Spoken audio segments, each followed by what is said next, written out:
നമുക്ക് തിരുവനന്തപുരത്ത് നിന്ന് നേരെ പോകേണ്ടത് എങ്ങോട്ടാണെന്ന് മട്ടാഞ്ചേരി. എനിക്ക് ഭയങ്കര ഇഷ്ടമുള്ള സ്ഥലമാണ് മട്ടാഞ്ചേരി. അവിടെ തെരുവുകളിൽ ഗസൽ മഴ പെയ്യിപ്പിക്കുന്ന നിരവധി സംഗീത സൗഹൃദ സംഘങ്ങളുണ്ട്. നമ്മൾ ആ സിനിമയിൽ അത് കണ്ടിട്ടുണ്ട്. അപ്പൊ അവിടുത്തെ ഒരു മൂഡ് അങ്ങനെയാണ്. അപ്പോൾ മട്ടാഞ്ചേരിയിൽ ഗസൽ വിശേഷങ്ങളാണ് നമ്മളിനി കാണാൻ പോകുന്നത്. നിതിൻ അംബുജൻ നമ്മളെ അങ്ങോട്ട് കൊണ്ടുപോവാണ്. പോവാം.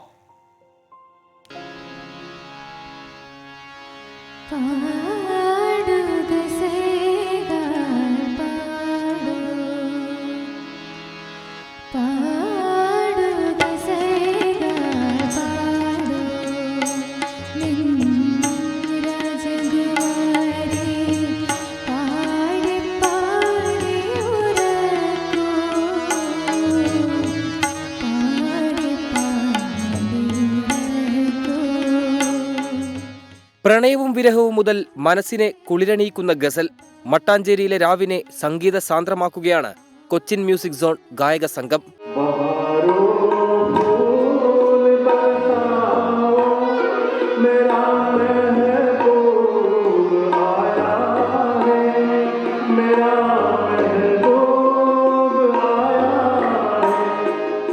പലപ്പോഴും പരിഗണിക്കപ്പെടാതെ പോകുന്ന, വേദികൾ ലഭിക്കപ്പെടാതെ പോകുന്ന കലാകാരന്മാർക്ക് ഒരു അത്താണിയാണ് ഈ സംഘടന എന്ന് പറയുന്നത്. അവർക്കൊക്കെ ഒരുപാട് കലാകാരന്മാരെ ഞങ്ങൾക്ക് വളർത്തിയെടുക്കാൻ സാധിച്ചിട്ടുണ്ട്. ഇന്ന് കൊച്ചിയുടെ പ്രൊഫഷണൽ കലാവേദികളിൽ നല്ല രീതിയിൽ പാട്ടുകൾ പാടുന്ന ഒരു പറ്റം കലാകാരന്മാരെ വളർത്തിയെടുക്കുവാൻ ഇന്ന് കൊച്ചിൻ മ്യൂസിക് സോണിന് കഴിഞ്ഞിട്ടുള്ളത് എന്നുള്ളത് അഭിമാനത്തോടെ ഞങ്ങൾ ഓർക്കുന്ന ഒരു കാര്യമാണ്. മട്ടാഞ്ചേരിയിലെ പാണ്ഡികശാലകളിൽ കേട്ടിരുന്ന മനം കവർന്ന ഉമ്പായി ഗസലുകൾ, മെഹബൂബാഭായിയുടെ പഴയകാല ഗാനങ്ങൾ, ഗസൽ മെഹഫിലുകൾ അന്യം നിന്നു പോകാതെ ഇന്നും തലമുറകൾ ഏറ്റുപാടുന്നു. മട്ടാഞ്ചേരിയുടെ തെരുവുകൾ സംഗീത സാന്ദ്രമാണ്.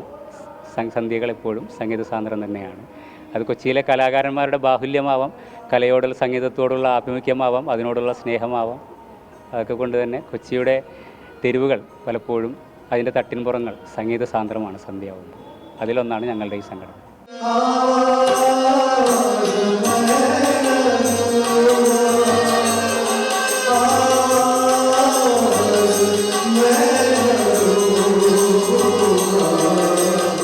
എന്നും വൈകുന്നേരങ്ങളിൽ ആരംഭിക്കുന്ന സംഗീത കൂട്ടായ്മ പിന്നീട് രാത്രി വരെ നീളും.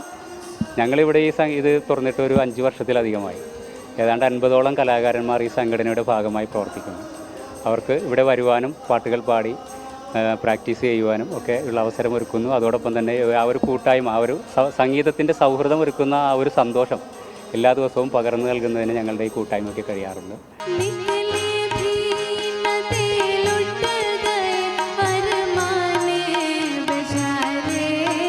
ക്യാമറമാൻ നിഖിൽ നിളയോടൊപ്പം നിതിൻ അംബുജൻ, 24 കൊച്ചി.